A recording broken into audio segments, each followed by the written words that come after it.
All right, so one thing I don't like about normal screencasts is that they only go through the first part of the process. And I figured, if you made it through part one, you're interested in this stuff. But first of all, again, feel free to reach out in the comments. I'm happy to engage people, and all learn together. But also, you should see kind of the next few steps of what I would do in this process, because basically we just got this one test to pass. So we can create an attorney, and it shows up in our attorney list page. The form and the list of attorneys all show up in the same place. So the next step after I've got this passing test and we confirm that we're all good to go, I'm picking up right where we left off. So all of our tests are passing. We've got this nice happy case where we can go to the attorney list page, see the attorneys that exist in the system for the firm, and create a new one.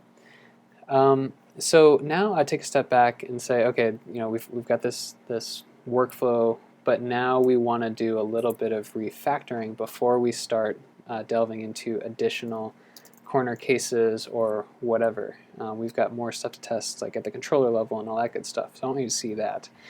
But the first thing I'm going to do is say, okay, so we're going to attorney list page, but if you remember from the first part of this, we are clicking on the dashboard and this attorney list down here at the bottom. So when I'm clicking attorney list and I'm seeing this is going to a new firm attorney path, so that's going to a new firm page. The URL is going to be something like firm ID, and then attorneys/new. Since it's an attorney list page, I don't love that. I would rather that this go to an index page. It's just more kind of accurate in terms of what's happening. So I'd like to change this to firm attorneys path, and that's the index action for the controller. So let's say I make that change and I'm going to go and rerun this controller, and so now I'm getting this failure that says the index action cannot be found in the attorney's controller. And that makes sense because we only defined this this new action here. So we're not using that new action anymore, we can just use index. So let's change that to index and rerun this.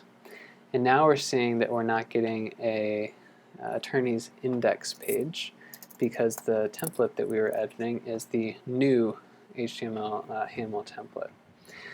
And all we have to do to correct this, since this is not going to be the new page anymore, it's going to be the index, is rename this file to index.html.haml, and let's see if we can rerun that. So now we're getting a passing test. It's going to the index action instead of the new, and that feels a little bit more accurate to me in terms of what's actually happening. And if you watched the whole part one of this, you'll remember that we got tripped up on this templates situation because we had an attorney's list template under users, and we actually never went back and corrected that, so I think that file's still there. So I'm just going to see if we still have that floating around. Yeah, that's this one right here, the first one in the list. I'm just going to delete that out of spite, and also we just don't need it in there. So we've got the attorney's index page now, and we've got the passing test. So that was one quick little refactor. I feel better about the route that that's using now, and the test is still passing, and this is more appropriately called an index page anyway. It just happens to have the new form on here. And we might actually suck this out into a partial at a later date as well. So the other thing that if I'm looking, we just refactored this to make it an index action. The way that we're defining the firm here is no longer necessary because when we did the create action, we added the firm setter. And since our routes are set up correctly, we actually shouldn't need this. We should be able to use the setter, and that should define this guy right here. So if I delete that and rerun, I'm seeing I get undefined method attorneys on nil, and that's this guy right here. So it looks like our setter is not working, but that's because we scoped it with this only case, which I like to do. So we just need to add the index action to that, and once we run that, now we'll get passing. So we got to clean up a little bit of code there as well. Just a little kind of aesthetic touch up. I like this to be nice and lined up right here.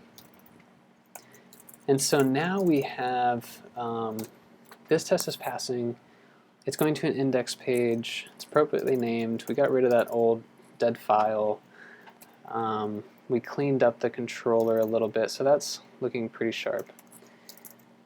Now what I'd like to do is, basically we have a happy case, but it doesn't include all of the form fields, and it'd kind of be nice to know that we're doing the form submission and capturing all the data that we need.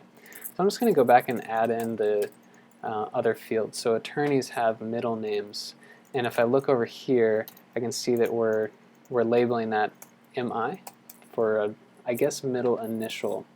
So that's actually, people are going to be putting middle initials in there instead of middle names.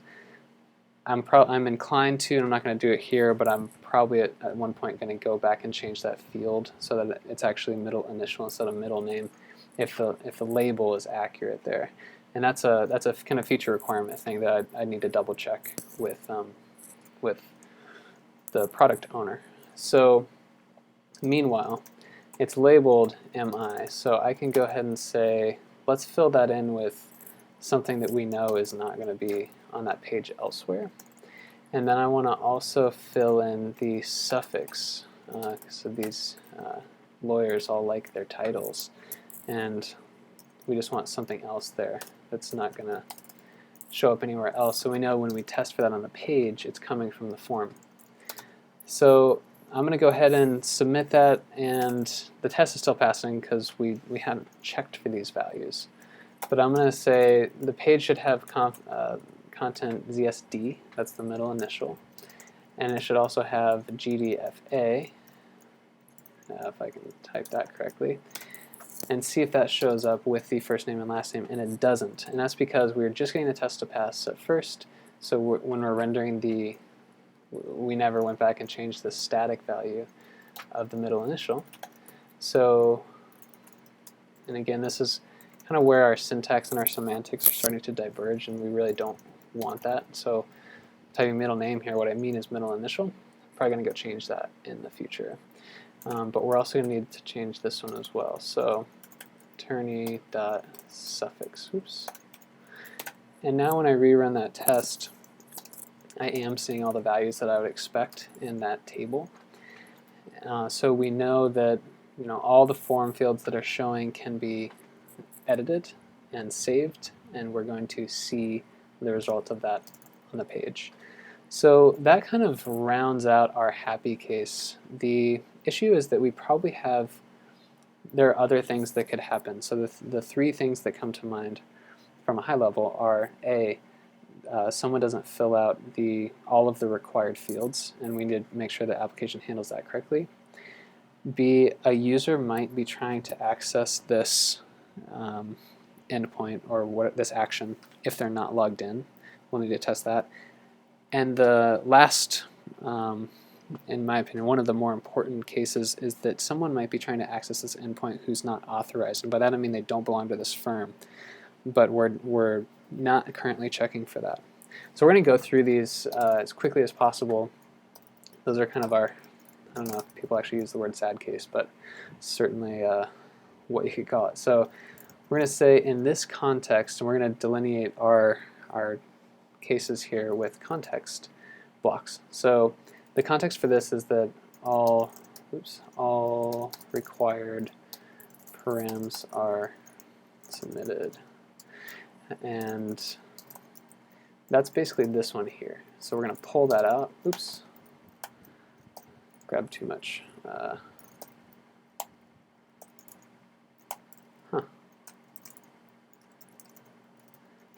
My selector here really wants to grab that block, which actually we're going to pull out anyway. Let's do that first.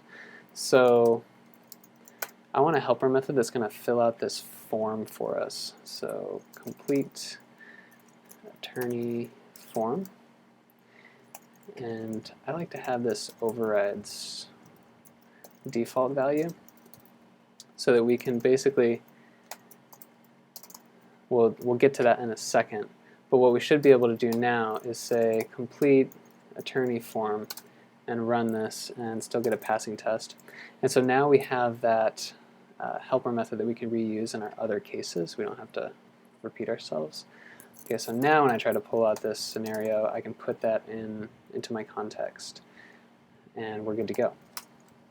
So the other thing I want to test, I think attorneys, you should probably always at least have first name and last name. So if I say first name is omitted, that can be its own case, and I'll just grab this and put that in here. And the scenario would be that the shows first name is needed. Let's just call it something general so we can understand. So now I'm going to navigate, and we could pull out this visit and click link if we wanted into another helper, or we could just go directly to the path. I'm just going to leave it for now. So we want to complete the attorney form, but we want to omit the first name. So I'm going to submit this as an override, and so when we're down here we can say overrides first name, unless if the override doesn't include an override for the first name, it'll just put Mike in there.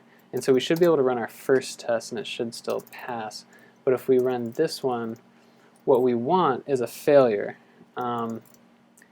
So expect page not to have content, Mike. And we're also probably expecting it to say something about the value is required, or in the form helper we're using it says can't be blank. So I'm going to go ahead and put that in here, and this should fail because we don't have any validations yet, and so it's basically just creating that attorney, and the attorney doesn't have a first name. So how would I get this to pass? Let's go ahead and I'm going to reset my windows here just so we can start fresh. So if I go to the attorney model, it belongs to firm but doesn't have any validations. So I might just drop a little validates presence of first name. Oh god, my least favorite thing to type. And if I rerun that, then oops, it'll still give me a failure. And let's see.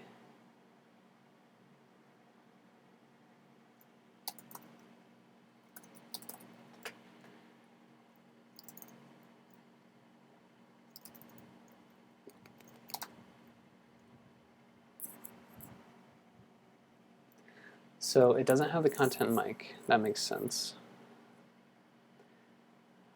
And we also want it to have can't be blank, but if we look over here, it basically just doesn't have any of the values that we'd expect. The record didn't get saved because we don't see any of Mike's other information over here. And so the reason for this is one reason why it's test-driven development is not straightforward, and you kind of have to be intuitive about what's going on with your application and know a lot about how it's working. So if you find yourself getting stuck, it's okay. The more you do it, the better you get at it. So the reason this, we could go through a few debugging things, but I kind of just know that in the attorney controller, we did this little number where we're just creating the attorney based on the params, and create without a bang is not going to throw an error. So basically it's trying to create, it fails from the validation, and then it just redirects back and it hasn't saved anything. So let's throw a bang on there just so we make sure we know what we're talking about, and try to rerun this, and it should throw an error. So we're seeing now this validation failed, first name can't be blank. Now we just want that to show up in the form. So how do we go about this? You remember back in part 1 we did this little build strategy, and it was giving us a problem because we weren't actually creating, because we were never calling save. But we're going to use that again here and say if attorney, oops, oh boy, if attorney.save, then we can redirect back, and we're feeling good about that. But if it doesn't save, we want to render the index, right? Because we need to go back to where we were before, and we weren't on a new page, we were on the index. Now the index only requires this attorney object. We've already defined that here, so we're not going to have any kind of dependency issues between these two actions. So we should, this save method will add the errors to the base of this object, and then this is going to render the page. So I'm crossing my fingers, but I think this will show us that the can't be blank things, and sure enough, we get a passing test. So now we know that we need a first name. There are a few ways to kind of reduce duplication on this, but the only other thing we're going to check here is the last name. So I'm actually just going to copy this for now, and sorry, I'm not going to kind of refactor this down, but I basically just want to make sure that we can do this for the last name as well. So let's grab this guy, put him here, and we want to change this to last name. So this lets us override last name. We're going to override last name here. We're going to make sure that Mike doesn't show up still. And actually, it'd probably make more sense to test for Johnson's last name here, because we're overriding the first name anyway. So if it was creating the record, we wouldn't really be able to, that wouldn't be informative. So we're going to test for the first name here because we're overriding the last name.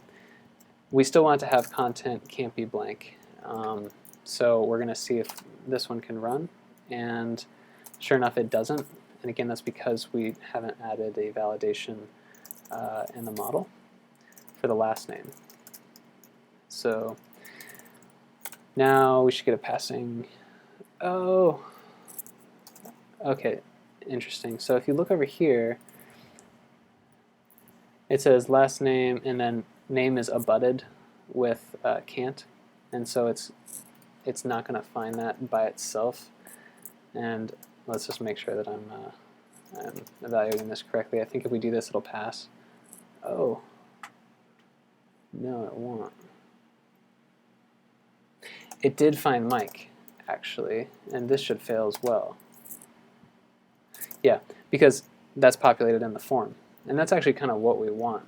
So this isn't actually a great way to test that wasn't created. So we're going to jump down and I think round that out in the controller. What we really care about here is that we get this kind of failure can't be blank. We're going to need to make sure that objects don't get created in the controller spec, but at least we know that we're showing something can't be blank here, and that's kind of as much as I want out of this particular feature spec. So we've got some validation in there. We've got basically we've got a happy case and some cases that are not ideal, and actually this is misnamed, and we're handling those correctly. Now we're not confirming which name is required here through the content selection here. I think that's kind of overkill. I think we're getting what we want out of this test, and so the next, at least for the purpose of this demo, the next thing that I'd want to do, we can confirm through this feature spec that we can create an object. We can trip validations and show that correctly. But what we can't necessarily confirm is that the object is being created by someone who's authorized to do so. And we might suss that out from a feature spec, but feature specs tend in general to be a little bit slower than controllers, and controllers are just, they can be a little cleaner and easier to unit test. And so at this point I like to jump down into the controller spec and suss out some of this additional detail there. So if I try to switch into my controller spec, I'll see that I don't have one yet. I'm getting the error on the bottom. I can't jump into the file because it doesn't exist, and that's okay because we've tested a lot of stuff in the features. We just didn't need the controller spec yet. So I'm going to go ahead and create this file. So spec controllers attorneys controller spec.rb. And so now I've created this file, and I can again require my Rails helper. And I've got a nice little helper that will generate this based on the file name. So I can do describe attorneys controller all in one shot. And the first thing I want to describe, we're basically, we care the most about this create action. Like I said, we want to make sure that we're appropriately authorized. So the action we're testing here is a post create. And controller specs aren't really something that you kind of use a lot of, and so you generally are just not as familiar with them. So I always lean back on other controller specs that I've written, and we've got one right here for post in a different object type. So in fact, what I'd be most likely to do, and so I'll just do here, is copy this and just bring it over, because a lot of this is going to be the same. I know I need a firm. I know I need a context in which the user is logged in and in which the user is not logged in. That's right here. And then a context in which the user is logged in but they don't belong to the firm. So there are two contexts within the happy case because there's two buttons to click in this other object. So I'm just going to delete this one. We don't need that. And the other thing that we're not really going to need are the params for this other object type. We need the attorney params instead.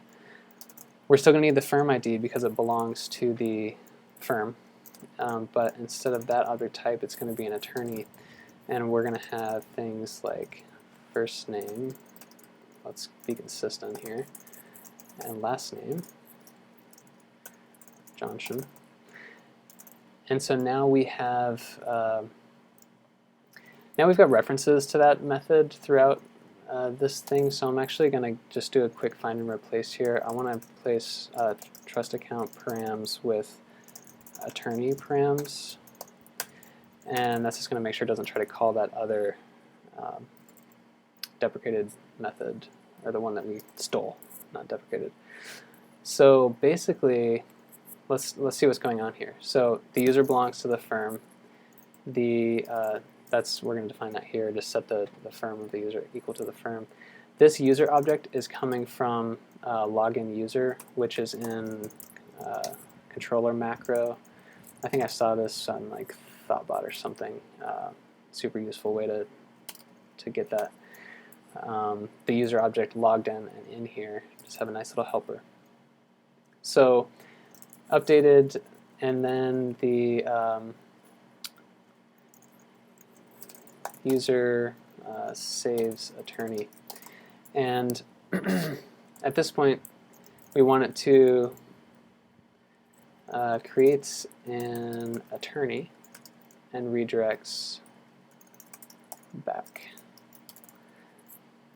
So post create attorney params merge. This was something that the other controller needed. We actually don't need that here. And then we want to expect firm attorneys count to equal 1 because we just created it. And then we're going to expect the response to redirect to back, and I'm not sure if this will work. We're going to try it.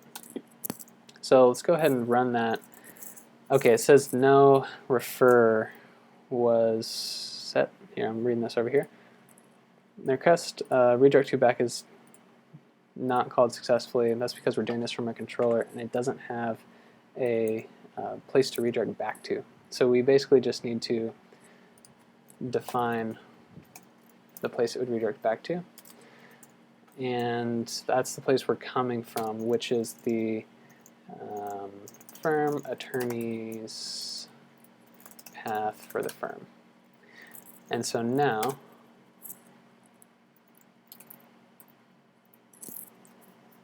expected response to be a redirect to attorneys, but redirected.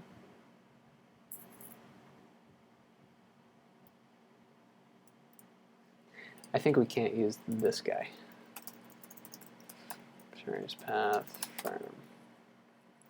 Yeah. Okay. They don't have a back helper in here. Okay, so now we've got the redirect to the firm attorney's path. It's created the thing.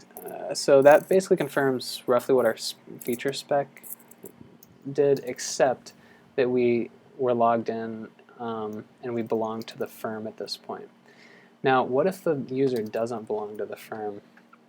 So before this before action is going to basically submit the request. We don't need to set the firm here because the user doesn't belong to that firm.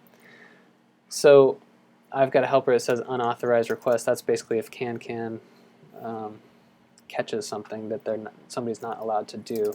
And so that's what we should see. And if the user, basically this will fail. So we'll watch it fail. It says no HTTP refer. So let's go ahead and set that. This guy. Because that's not what we're testing. We want it to, basically we want it to fail in the right way. And so it said it expected a response to be to basically the root, and what's supposed to happen is that they see a failed authorization message.